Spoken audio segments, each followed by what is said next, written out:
আপনার উঠানে হঠাৎ যদি একটি শালিক পাখি এসে বসে, তার দৃষ্টিতে যদি ঝিকিমিকি কোনো অদৃশ্য ভাষা ফুটে ওঠে, তবে আপনি কি ভাববেন? একটি নিছক এক প্রাকৃতিক দৃশ্য, নাকি ঈশ্বর আপনাকে কোনো সংকেত পাঠাতে চাইছেন? আজকের এই পর্বে আমরা জানব, শালিক পাখি একা দেখা শুভ, নাকি জোড়া শালিকই আপনার জীবনের মোড় ঘোরাতে চলেছে।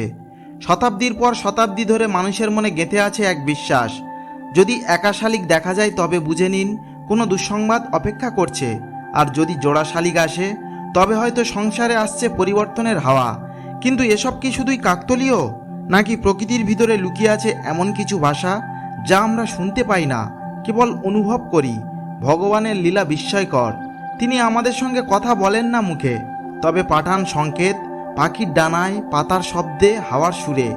শালিক পাখি যদি আপনার জানালার পাশে এসে বসে, তবে কি তা কেবল পাখির অভ্যাস, নাকি কৃষ্ণ তার সখাকে পাঠাচ্ছেন আপনাকে বার্তা দিতে? সম্ভবত আপনি যে দুশ্চিন্তায় আছেন তারই এক গোপন উত্তর লুকিয়ে আছে এই শালিকের উপস্থিতিতে। বিজ্ঞান বলে পাখিরা আসে খাদ্যের খোঁজে, তারা দল বেঁধে চলাফেরা করে ঋতুর টানে। কিন্তু আমরা জানি কিছু কিছু দেখা কেবল চোখে হয় না, মনে হয়। তাই যখন শালিক আসে, হোক সে একা কিংবা তার সঙ্গী নিয়ে, আমরা যেন তার ছায় বুঝতে পারি ভগবান আমাদের দিকে তাকিয়ে আছেন কি না। আপনি শালিক দেখলে ভয় পাবেন না।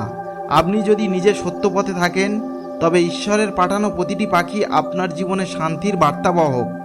এমন কিছু হয়তো ঘটতে চলেছে যা আপনি কল্পনা করতে পারেন না, আর সেই শুরু হতে পারে শুধু একটি পাখির আগমনে। আপনার অভিজ্ঞতা আমাদের সাথে শেয়ার করুন মন্তব্যে। কৃষ্ণের আশীর্বাদ নিয়ে আবার আসবো নতুন এক আধ্যাত্মিক গল্প নিয়ে। বন্ধুরা, এই চ্যানেলটি আমার না, এই চ্যানেলটি আপনাদের। তাই কমেন্টে জানিয়ে দিন এই বিষয়ে আপনারা কি ভাববেন, আর আপনার নিজের অভিজ্ঞতা কি বলছে। কৃষ্ণডলি চ্যানেল প্রতিদিন আনবে এমনই আধ্যাত্মিক ও অনুপ্রেরণামূলক ভিডিও, যাতে আপনার হৃদয় ছুঁয়ে যাবে ঈশ্বরের স্পর্শে। ভিডিওটি প্রথম পেতে এখনই চ্যানেলটি সাবস্ক্রাইব করে রাখুন, আর পাশে থাকা ঘন্টাটি বাজাতে ভুলবেন না। আপনার আলোতেই এগিয়ে চলে কৃষ্ণডলি।